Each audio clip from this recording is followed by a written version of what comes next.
অনেকে বলে কালীও যা কৃষ্ণও তাই, তাহলে বউও যা শালীও তাই। সই দিদির উদাহরণটি খুব ভালো হয়েছে। আপনারাও ভিডিওটি একটু মনোযোগ সহকারে শুনবেন। ও তো সেই শাশুড়ির মেয়ে। দেখবেন জগতে কালী পূজা বেশি হয়, কৃষ্ণ পূজা কম হয়। রাধে রাধে। অবশ্যই দিদি, আপনি এই কথাটি ঠিক বলেছেন। বর্তমান সময়ে কৃষ্ণ পূজার চেয়ে কালী পূজাই সমাজে খুব বেশি প্রচলিত। কেন না? কালী পূজা করলে পাঁঠার মাংস খাওয়া যায়। কালী পূজা করলে যে পাঁঠার মাংস খাওয়া যায় কোন শাস্ত্রে লেখা আছে? শাস্ত্রে লেখা আছে কালী পূজায় পাঁঠা বলি দিতে হয়। অবশ্যই দিদির কথাটি আমার খুব ভালো লেগেছে, কারণ শাস্ত্রগ্রন্থটির নাম আমাদের সকলেই জানা উচিত। মন গড়া শাস্ত্র তৈরি করা হয়েছে। রামকৃষ্ণদেব বলছে, ওরে যিনি জগৎ জননী মা, সে কি সন্তানের মাংস খায় রে? কোন পাঠা বলে দিবি? রাধে রাধে রাধে রাধে। খুব সুন্দর। তোর হৃদয়ে ৬টা পাঠা আছে। এরা কৃষ্ণ বিদ্বেষী। এই ষড়রিপুকে তুই বলি। অবশ্যই দিদি, কাম, ক্রোধ, লোভ, মোহ, মদ, মাৎসর্য, এই ৬টি হচ্ছে আমাদের ষড়রিপু। এই ষড়রিপু সদা সর্বদাই আমাদের কৃষ্ণ ভক্ত হতে বাধা দেয়। তারই একটা কাপড়ও জোটে না। তত্ত্ব কি বলছে? ধনং দেহি, কোন ধন? মা, তুমি আমায় এমন ধন দাও যে ধনের দ্বারা যেন আমি সাধু গুরু বৈষ্ণবের সেবা দিতে পারি। ওই মার কাছে আমাদের এমন ধন চাইতে হবে যে ধন দিয়ে আমরা সাধু গুরু বৈষ্ণবদের পেট ভরে সেবা দিতে পারি, যাতে তারা সন্তুষ্ট হতে পারে। কি বলে এবারে এটাই নাও, তোমার কাকার শরীরটা খুব অসুস্থ। কেন? তোমার টাকা ডাক্তারে খাবে, কুকুরে খাবে। তোমার টাকা ভগবান সেবাই লাগবে না। সবার পয়সা ভগবান সেবাই লাগে না।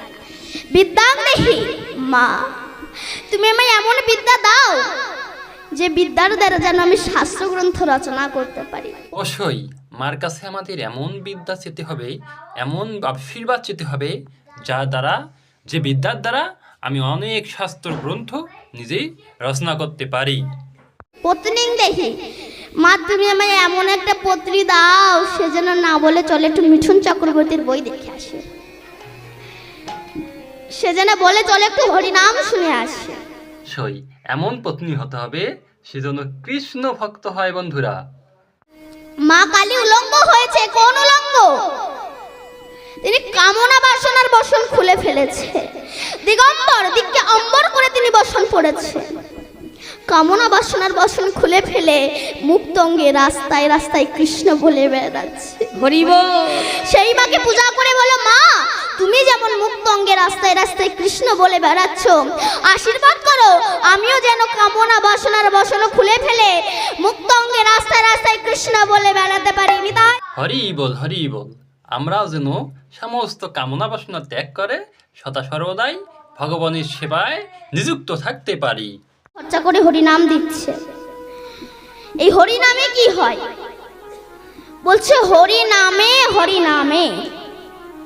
পৃথিবীতে অন্য কোনো বস্তু নেই যে তার দ্বারা হরি নেমে আসে। একমাত্র হরিনামে, হরিনামে। এই যে আমাদের রাস হয়, এই রাসও কিন্তু।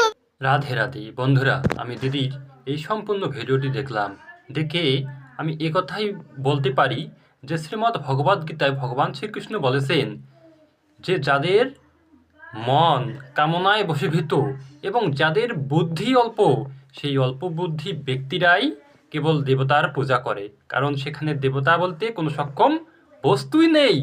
আমি তাদের আরাধ্য রূপে, সেই যারা যে দেবতার পূজা করে, আমি সেই দেবতার পূজনীয় হয়ে তাদের সেই ফল আমি প্রদান করি। তাহলে আসুন আমরাও ভগবানের বিধিপূর্বক, দেবতা পূজা হচ্ছে অবিধিপূর্বক এবং ভগবান শ্রীকৃষ্ণের পূজা হচ্ছে বিধিপূর্বক পূজা। আমরাও ভগবান শ্রীকৃষ্ণের বিধিপূর্বক পূজা করে একমাত্র ভগবানকে সন্তুষ্ট করি। সকলে বলি জয় গীতা। তো বন্ধুরা, আজকের এই ভিডিওটি আপনাদের কেমন লাগলো অবশ্যই কমেন্টে জানিয়ে দেবেন এবং আমাকে ভিডিও বানার উৎসাহ দিতে একটি সাবস্ক্রাইব, লাইক অবশ্যই করবেন। সকলে বলি জয় গীতা।